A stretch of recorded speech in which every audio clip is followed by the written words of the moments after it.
누가복음 2장 1절부터 20절까지 말씀으로 실제를 보게 하시는 하나님, 실제를 보게 하시는 하나님이라는 제목으로 하나님 말씀을 나누기 원합니다.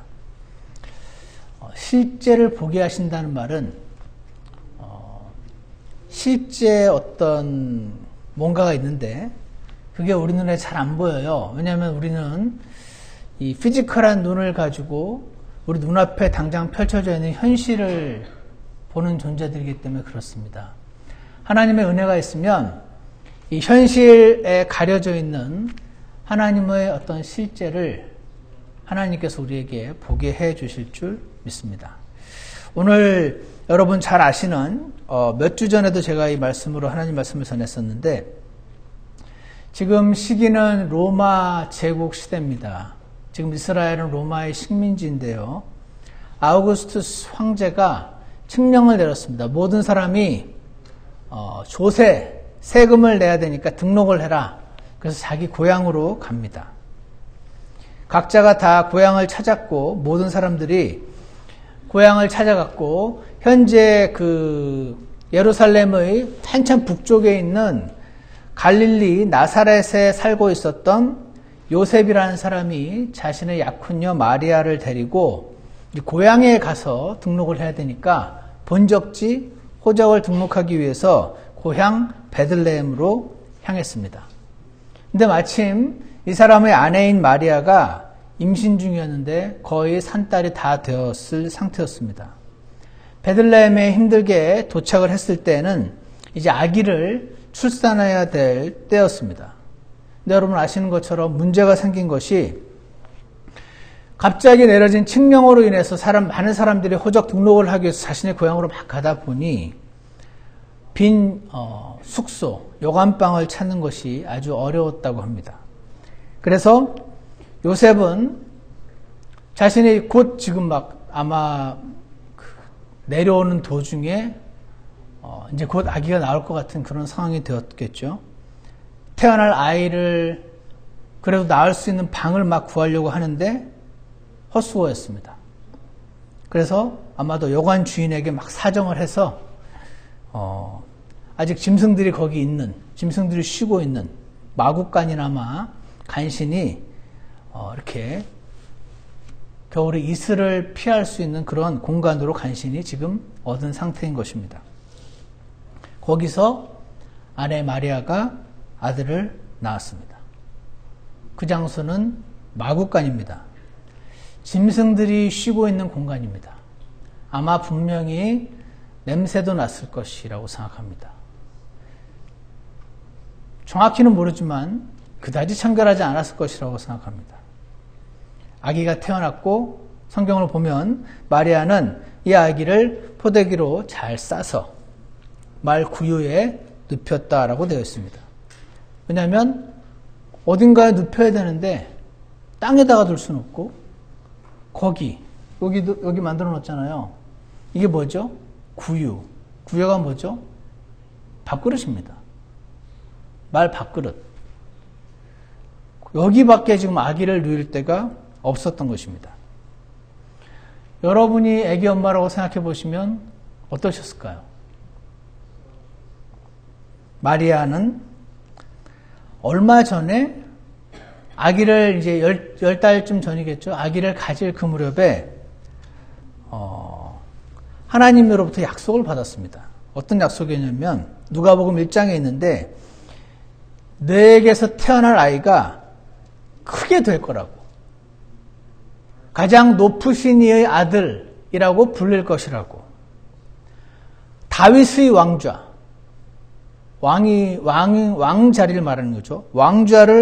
왕이 되게 하실 것이고 누가복음 1장 33절에서는 야곱의 집, 즉 온 이스라엘을 통치할 것이고 지금 누가 통치합니까?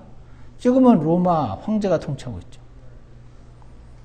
야곱의 집을 통치하는데 그의 왕국이 무궁할 것이라고 약속을 받았습니다. 그럼 나는 그 약속을 받았으니까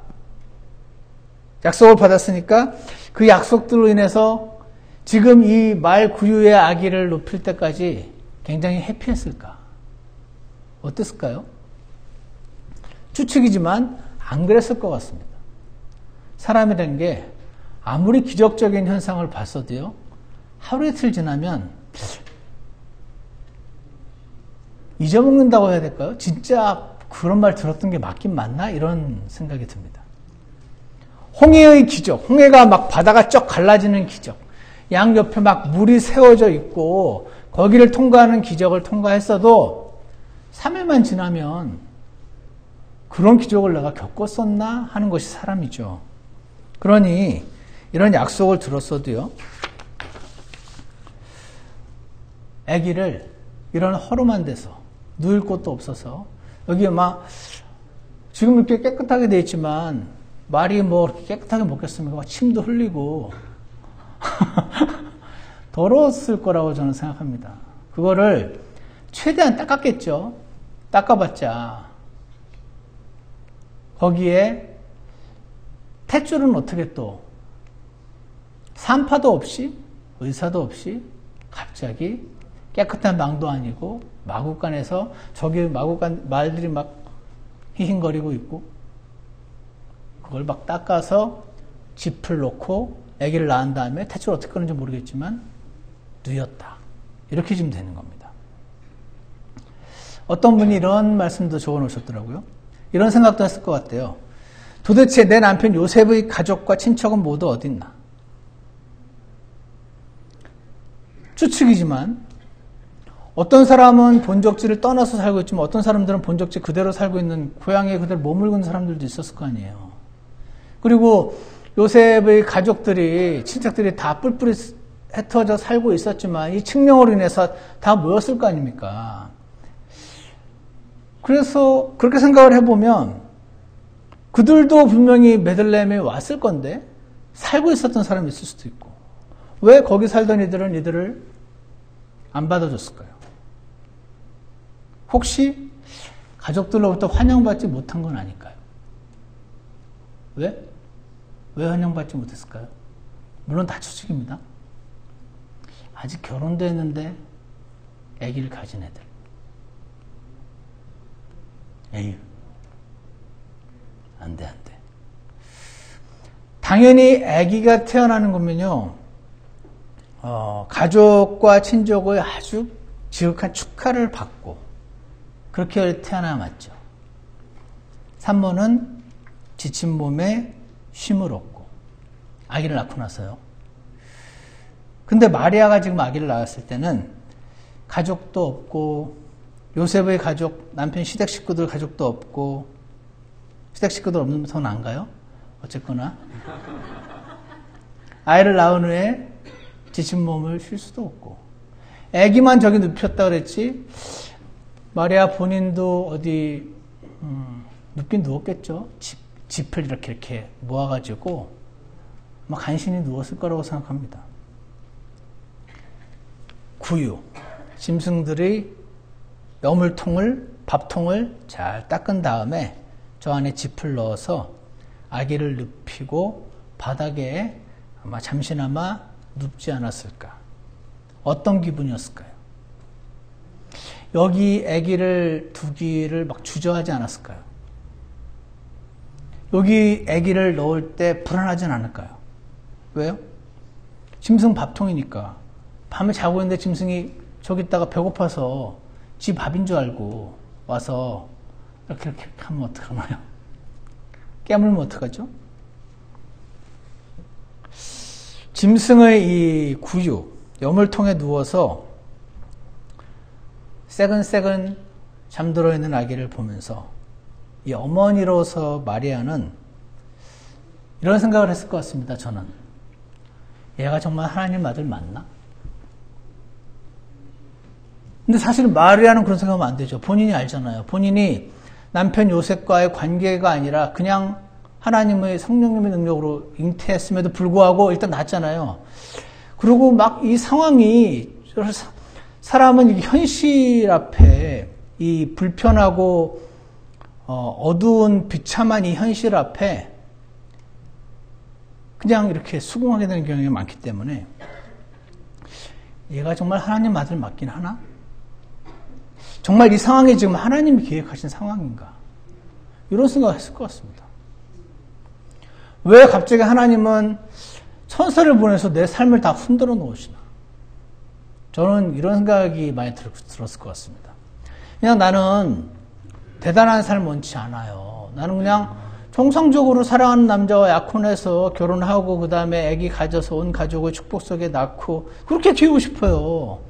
근데 갑자기 선사가 나타나가지고 요셉과 함께 한 적도 없는데 아기를 갖고 세상 사람들한테 다 말해보십시오. 나는 남편이랑 같이 한 적이 없는데 아기가 생겼다고 말하면 누가 믿겠습니까?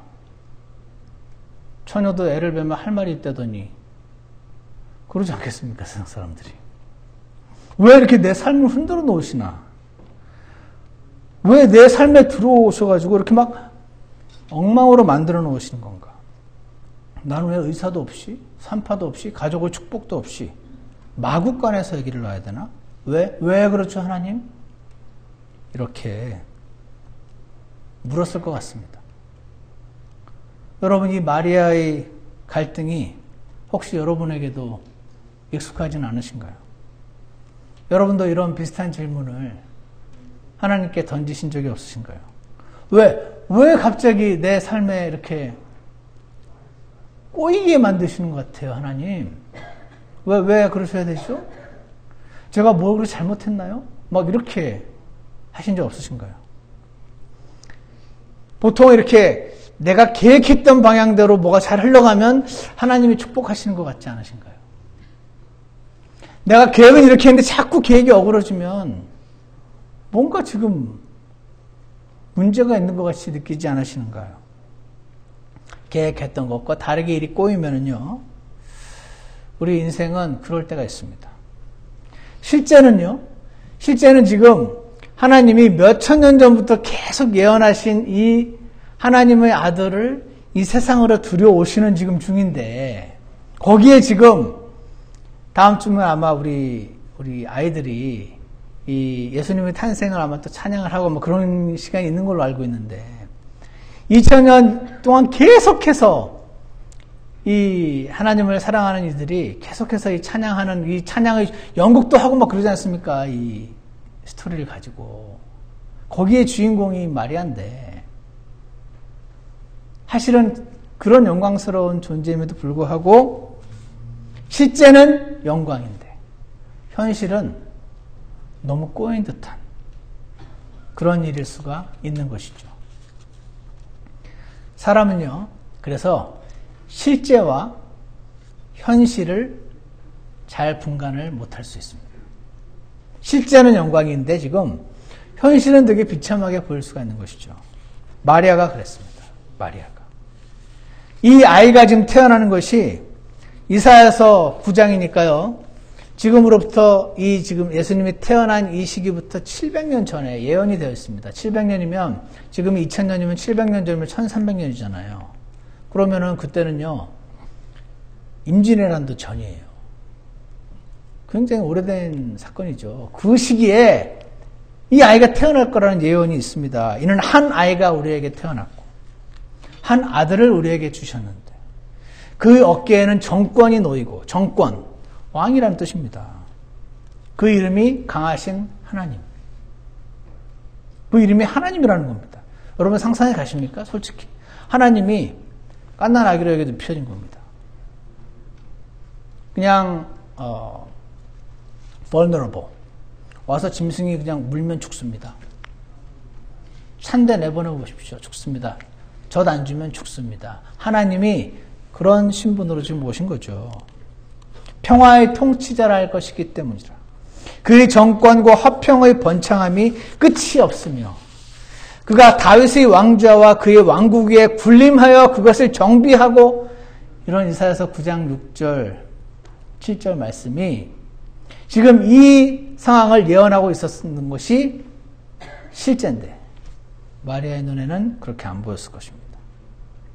실제는 안 보이고 현실은 좌절스러워 보이는 것. 그것이 여러분과 저와 동일한 퍼스펙티브를, 시각을 갖고 있는 지금 마리아의 상황이었을 것으로 생각됩니다. 이렇게 마리아의 갈등이 막 지금 깊어져 가는데요. 목자들이요, 양떼를 치는 목동들이 마구간으로 지금 마리아가 지금 아기 낳았죠? 저기다 이제 아기 예수님을 저기다 놨는데 이제 좀 쉬려고 그러고 있는데 갑자기 막 덜컹덜컹 하면서 목동들이 막 마구간으로 지금 뛰어 들어오는 겁니다. 왜요? 오늘 성경 2장, 누가복음 2장 8절을 보시면요. 바로 그 지역에서 목자들이 들에 거하며 밤에 자기 양떼를 지키고 있었는데 보라, 주의 천사가 그들에게 임하고 주의 영광이 그들 주위를 두루 비추매. 천사가 10절 그들에게 이르되 두려워 말라. 보라, 내가 온 백성에게 미칠 큰 기쁨의 좋은 소식을 가져왔는데 이날 11절 다윗의 도시는 위에 4장 4절을 보시면 2장 4절을 보시면 너희를 위해 그 베들레헴이죠. 너희를 위해 구원자 곧 그리스도 주께서 태어나셨느니라. 이것이 너희에게 표적이 되리니. 표적이 사인입니다. 그 당시에 베들레헴에 태어난 아기들이 꽤 있을 수도 있잖아요. 어떤 아기인지 어떻게 합니까? 사인을 주겠다는 겁니다. 사인을 줄 테니 그 사인이 뭐냐면 포대기에 쌓여서, 그때 당시 풍습으로 포대기에 쌓인 거는 특별한 그게 아니래요. 웬만하면 다 포대기에 이렇게 팔다리가 못 움직이게 이렇게 포대기에 쌌다고 합니다. 우리나라도 제가 알기로 포대기에 싸서 팔다리가 못 움직이게 그렇게 하는 걸로 아는데 포대기에 싼 것과는 똑같죠. 근데 구유에 누인 아기를 보리라. 구유에 누워있는 아기는 많지 않았을 것 같아요. 구유에 누긴 아기를 볼 거다. 그러면서 11절, 이제 13절, 14절에 천사들이 막 나타나고요. 이제 15절 보십시오. 천사들이 그들을 떠나 하늘로 올라가니 목자들이 서로 이르되 이제 우리가 베들레헴까지 가서 주께서 우리에게 알려주신 일, 곧 일어난 이 일을 보자. 천사들이 나타나서 베들레헴에 너희가 계속 기다려왔던 왕이 태어났다. 근데 그 많은 아기들 중에 누가 우리가 기다렸던 그 왕이죠? 그랬더니 포대기에 쌓여서 구유에 누워있는 아기가 있을 거다. 그렇게 얘기를 해준 거죠. 그래서 16절 보시면 서둘러 가서 마리아와 요셉과 구유에 누인 아기를 찾았다라고 되어 있습니다. 그러니까 마리아 입장에서는 지금 약간 슬프고 비참하기도 하고, 우리를 아무리 그래도 가족들이 아무도 축하해주지 않고 방도 안 내주고 지금 누일 데가 없어서 마구간에 들어와서 여기 마구간 저기 구유에 누이고 이제 겨우 지쳐서 그러고 있는데 갑자기 후닥탕탕 하면서 목동들이 막 지금 마구간으로 들어온 겁니다. 기겁을 하지 않았을까 싶습니다. 저는. 알게 뭡니까? 강도인지. 그렇지 않아도 지금 마음이 복잡한데 난생 처음 본 사람들이 내 아기가 놓여있는 마구간을 좀 급습을 했으니 놀라지 않았겠습니까? 그것도 한밤중에. 이것들은 또 뭐야? 그랬을 수도 있습니다.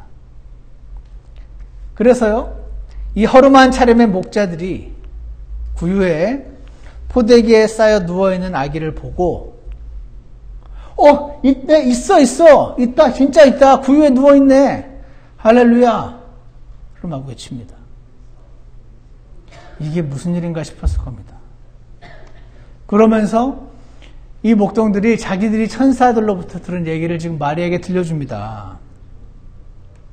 그 순간 마리아의 갈등이 멈췄을 것입니다. 갈등이 멈췄을 뿐 아니라 흥분되기까지 했을 것입니다. 어떤 말을 들었을까요? 10절에 있죠. 두려워하지 말라. 보라, 내가 온 백성에게 미칠 큰 기쁨의 좋은 소식을 너희에게 가져왔노라. 이날 다윗의 도시에 너희를 위해 구원자 곧 그리스도 주께서 태어나셨느니라. 이것이 너희에게 표적이 되리니 포대기에 쌓여 구유에 누인 아기를 보리라.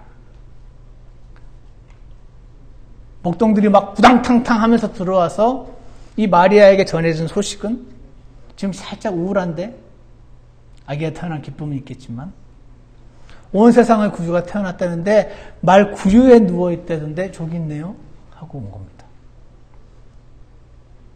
목자들은 어떤 아기인지 헷갈리지 않았을 것입니다. 여러분, 비행기를 타고 이렇게 도착을 하면요, 가끔 보면 이렇게 사인을 들고 거기에 이렇게 사람 이름을 들고 비행기에서 내린 사람을 찾는 사람들이 있어요. 이제 얼굴은 모른 채 누구를 이제 픽업하려고 와 있는 사람들이죠. 예를 들어서 우리 한별이가 한국으로 아니면 어떤 외국으로 혼자서 이제 비행기를 태워서 엄마 아빠가 보냈을 수 있잖아요. 그러면은 아마 김 집사님이 거기 있는 자기 친구를 예를 들어서 프랑스 파리로 한별이를 보내주는데 파리에 있는 친구한테 우리 딸이 가니까 픽업 좀 해줘. 그렇게 부탁할 수 있죠.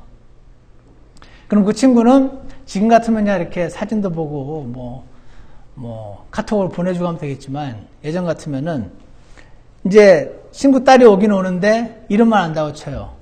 김한별. 그래서 그 팻말을 사인을 들고 김한별 이렇게 들고 있으면 우리 한별이가 도착해서 그 사람을 만날 확률이 어떨까요? 한별이보다 먼저 비즈니스 타고 내리는 어떤 애가 한별일 수도 있잖아요. 김한별. 한별이는 이코노미 아닌가? 이코노미 타고 천천히 나오고 있는데 그 앞에 타고 있는 어떤 김한별이 김한별이라고 써있네. 그 사람이 걔를 픽업해가지고 갈 수도 있잖아요. 그럼 어떻게 됩니까? 한별이는 공항에 남는 거예요. 파리 공항에. 찰스 드골 샤를 드골 공항에 혼자 남는 겁니다. 그럼 안 되니까 절대 안 헷갈리게 편말에 이렇게 써놓으면 되죠. 뉴저지에서 온 김한별. 근데 한별이보다 먼저 비즈니스에서 내린 걔도 뉴저지에서 왔을 수 있잖아요. 뉴저지 헬스브룩 할츠에서 온 김한별. 걔도 어떻게 헬스브룩 할츠에서 살 수 있지? 그럼 안경 낀 김한별. 여름에 상당히 까만 김한별.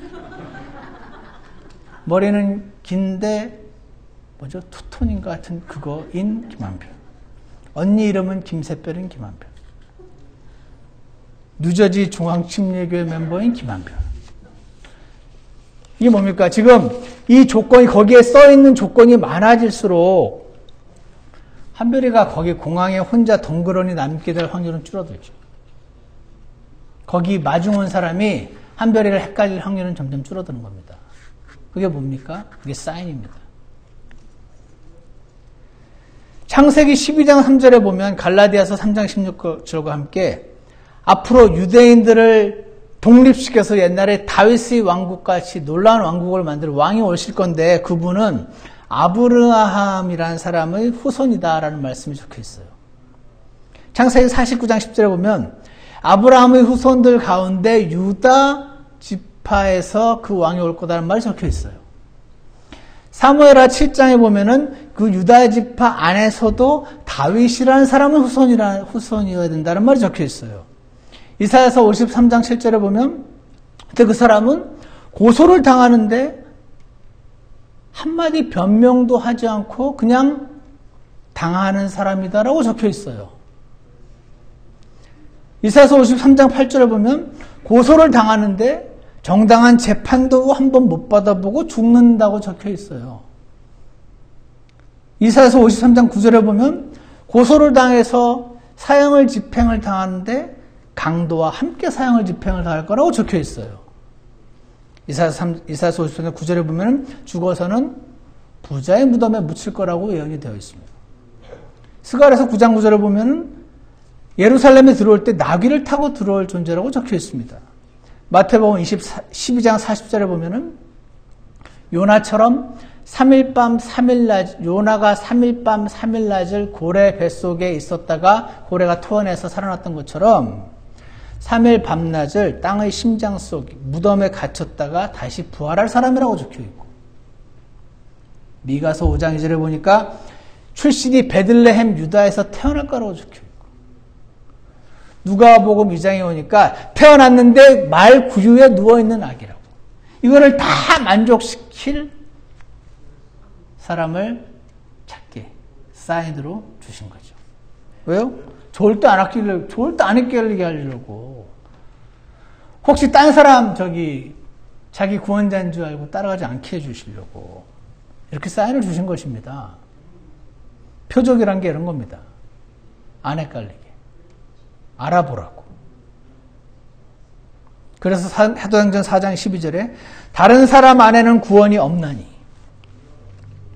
많은 믿지 않는 분들이, 다른 종교에 계신 분들이 이 말씀 되게 싫어하죠. 기독교는 너무 독선적이라고 그러십니다. 다른 사람 안에는 구원이 없나니 하늘 아래에서 우리를 구원할 다른 이름을 사람들 가운데 주지 아니하셨느니라 했더라.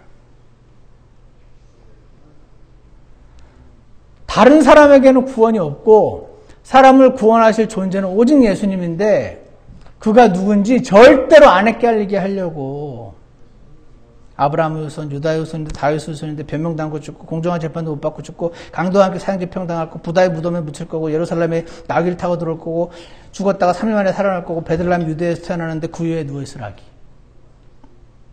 그렇게 해주신 것이죠. 나를 지옥의 형벌에서 건져줄 존재가 필요한데 바로 이분인 겁니다. 석가모니도 훌륭하신 분인데 이분이 아니고 마음에 또 문선명도 아니고 예수님이라는 것이죠. 이거는요, 저기 예수님 안 믿는 분들 너무 기분 나빠하실 거 없어요. 이건 한별이가 저기 뒤에 한슬이 아빠도 좋은 분인데 한슬이 아빠는 우리 아빠 아니에요. 여기 이 사람이 우리 아빠예요. 하는 거랑 똑같아요. 다른 사람에는 구원이 없나니 그 말은 이 사람은 내 아빠 아니고 이 사람이 내 아빠예요. 하는 거랑 똑같아요. 너무 기분 나빠할 거 없습니다. 나를 지금의 상황에서 건져내 주실 수 있는 존재가 있는데 바로 예수님이다. 그분이 누군지 헷갈리냐? 이거 쭉 봐라. 절대 안 헷갈리게 이렇게 표적을 주셨다. 내 딸한테 필요한 존재가 있는데 바로 이분이다. 절대 헷갈리지 마라. 내 아들한테 꼭 필요한 존재가 있는데 이분이다. 이분. 절대 헷갈리지 마라. 누가 나에게 필요한지, 누가 나의 가족에게, 누가 내 인생에 필요한지 절대로 헷갈리지 않게 수많은 사인으로 알려주신 하나님. 그분이 우리의 하나님이신 겁니다. 그래서 그 위에 눕힌 겁니다. 막 되게 신비롭고 멋있으라고 눕힌 게 아니고 절대 헷갈리지 않게 전능자 하나님이 사람 되신 분. 그분을 주시는 과정에 있었던 마리아. 그런데 그녀의 눈에 이 상황은 그리 좋지 않았던 것이죠. 실제와 현실은 다를 수 있다. 마리아도 우리도 실제는 잘 안 보이고 현실만 눈에 들어오게 되는데 그때 우리의 눈을 들어 하나님 말씀을 보시기 원합니다. 하나님 말씀의 안경을 보고 이 세상을 보시기 원합니다. 그래서 이 안경을 쓰면요, 실제가 보입니다. 이 안경을 벗으면요, 현실만 보입니다. 이렇게 막 비참할 수가 없습니다. 남들은 다 가족들이 축복 속에 아기는 태어나고 가족들은 오고 환영하고 어딥니까? 아기 태어나면 가는 곳 어디죠? 산후조리원. 남들은 다 산후조리원 가는데 어떤 집 여자는 산후조리원 하룻밤에 얼마나 든다. 거기에 다 가는데 내 아는 여기 마구간 침 섞여 있는 곳에 침 닦아가지고 눕혀놓습니다. 실제와 현실이 너무나 다른데 우리는 하나님 말씀의 안경을 끼고 실제를 분간해내기를 원합니다. 실제와 현실을 분간하지 못했을 것 같은 마리아. 그런데 그녀에게 목자들을 보내셔서 일깨워 주신 하나님.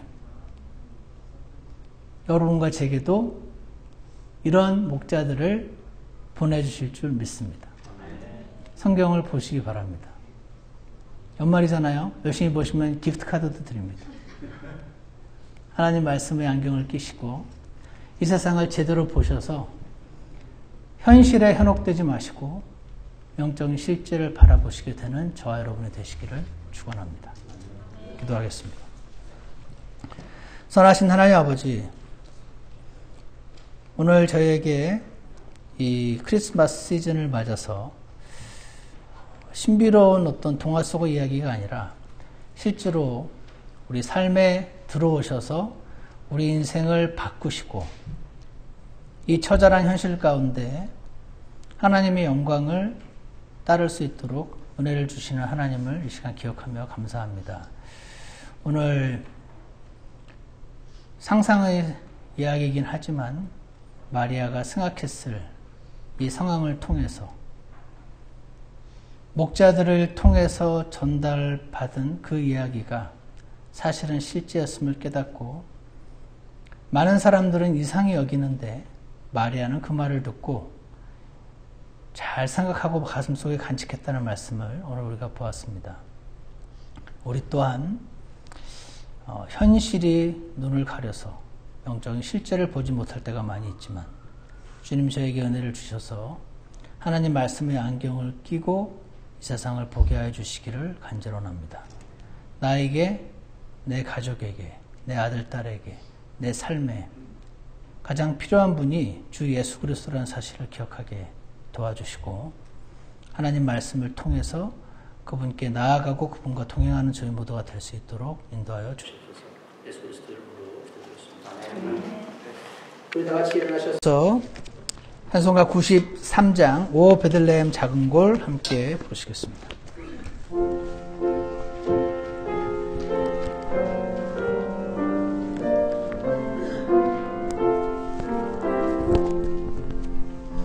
오 베들레헴 작은 골 너 잠들었느냐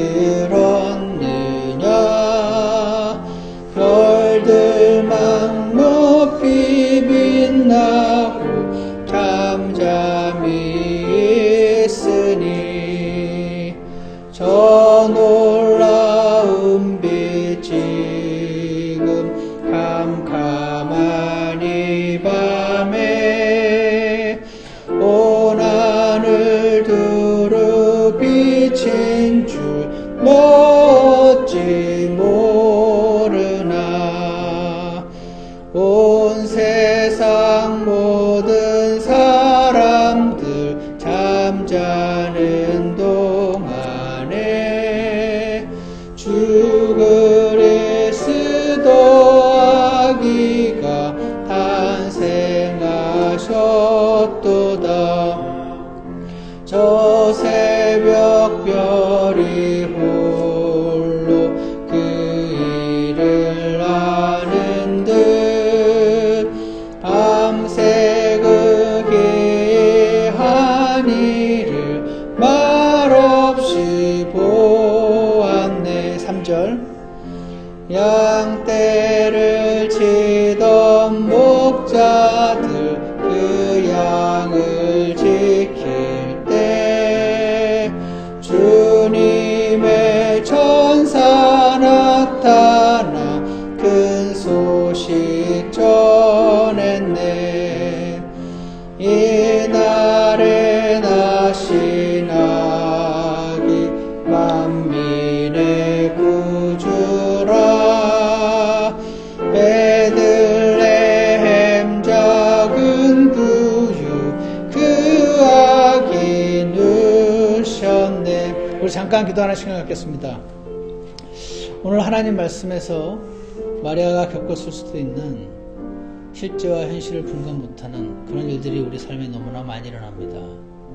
주님 우리의 눈을 열어주시고 하나님 말씀의 안경을 반드시 쓰게 하셔서 현실이 아닌 실제를 보게 해주시고 주님의 은혜 안에 안식하고 주님의 위로를 얻는 저희 모두가 되도록 인도해 주시기를 간절히 원합니다.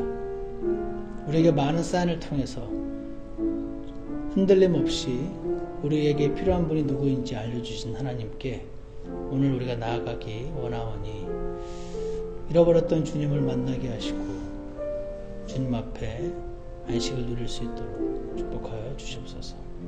잠시 기도하는 시간을 갖겠습니다.